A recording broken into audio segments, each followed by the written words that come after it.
مصر کی تہذیب، جسے ہم وادی نیل کی تہذیب بھی کہتے ہیں۔ آج ہم جانیں گے کہ مصر کی تہذیب کتنے ادوار پر مشتمل ہے اور وادی نیل کیوں مصر کی تہذیب کے لیے ہمیشہ بابرکت رہا۔ مصر کی تہذیب کی ابتدا دریا کی وادیوں میں ہوئی اور لوگ مختلف علاقوں سے آباد ہونا شروع ہو گئے۔ پھر یہ وادیاں گاؤں اور قبیلوں میں تقسیم ہو گئیں اور قبائلی سردار کی شخصیت اہم ہو گئی۔ اس کی ہر بات مانی جانے لگی اور پھر انہوں نے آہستہ آہستہ دھاتوں سے متعارف ہونا شروع کیا۔ شاید کسی ایک قبیلے کے سردار نے طاقت کا استعمال کرتے ہوئے دوسرے قبیلوں پر حملے کیے اور پھر ایک سلطنت کی بنیاد ڈالی۔ دریائے نیل کے پاس جہاں وہ میڈیٹرینین سی میں گرتا ہے، لوئر ایجپٹ یعنی زیریں مصر کی سلطنت شمال میں قائم ہوئی۔ ساتھ ساتھ جنوب میں بھی ایک سلطنت قائم ہوئی جسے بالائی مصر یعنی کہ اپر ایجپٹ کا نام دیا گیا۔ یوں مصر کی تہذیب دو سلطنتوں میں تقسیم ہوئی، لوئر ایجپٹ اور اپر ایجپٹ۔ زیریں مصر اور بالائی مصر کی سلطنتیں دنیا کی سب سے قدیم سلطنتیں شمار کی جاتی ہیں، جو تقریباً 5000 قبل مسیح میں قائم ہوئیں۔ دونوں کے علیحدہ علیحدہ بادشاہ بنے اور دونوں کئی صدیوں تک قائم رہیں۔ زیریں مصر کی سلطنت کے صرف 6 بادشاہوں کے نام محفوظ ہیں۔ بالائی مصر کی سلطنت کے کسی بھی بادشاہ کا نام تاریخ میں محفوظ نہیں ہے۔ پہلا مصری اتحاد۔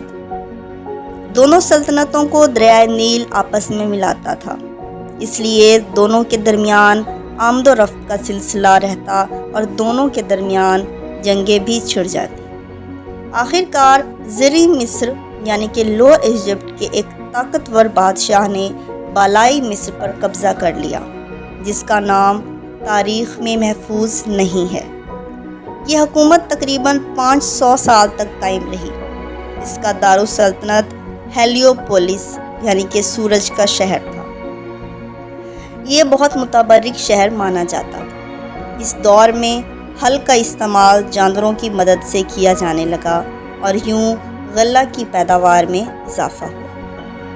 مصر کے کاشتکاروں نے سب سے پہلے سال کو 3 موسموں میں تقسیم کیا اور ہر موسم میں 4 مہینے رکھے اور ان مہینوں کا حساب چاند کے حساب سے کیا۔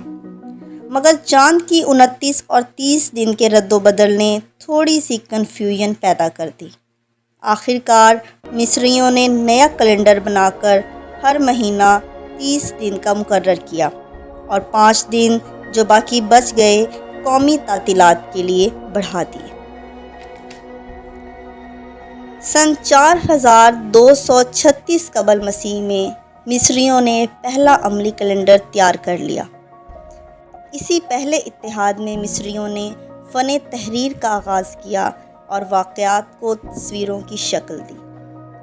مصریوں نے 600 تصویروں سے کام لینا شروع کیا، پھر یہ تصویریں نشانات حروف کی شکل اختیار کر گئیں اور پھر 3500 قبل مسیح تک ان کی تعداد 24 ہو گئی۔ یہ اس قدیم دنیا کے سب سے پہلے حروف ہیں جو تحریر میں استعمال ہوئے۔ انہوں نے پانی میں گوند اور توے کی سیاہی ملا کر انک تیار کی اور کلک کے قلم تراشے۔ شروع میں تو لکڑی کے تختوں، مٹی کے برتنوں اور ہڈیوں پر لکھنا شروع کیا گیا اور پھر آخرکار سینٹھے کا گودا نکال کر لکھنے کے لیے باریک باریک جھلیاں بنائی گئیں جنہیں پیپائرس کہا جاتا تھا اور پھر یہی لفظ انگریزی میں پیپر بنا۔ قدیم مصریوں کی یہی ایک ایجاد اتنی زبردست ہے کہ رہتی دنیا تک اسے فراموش نہیں کیا جا سکتا۔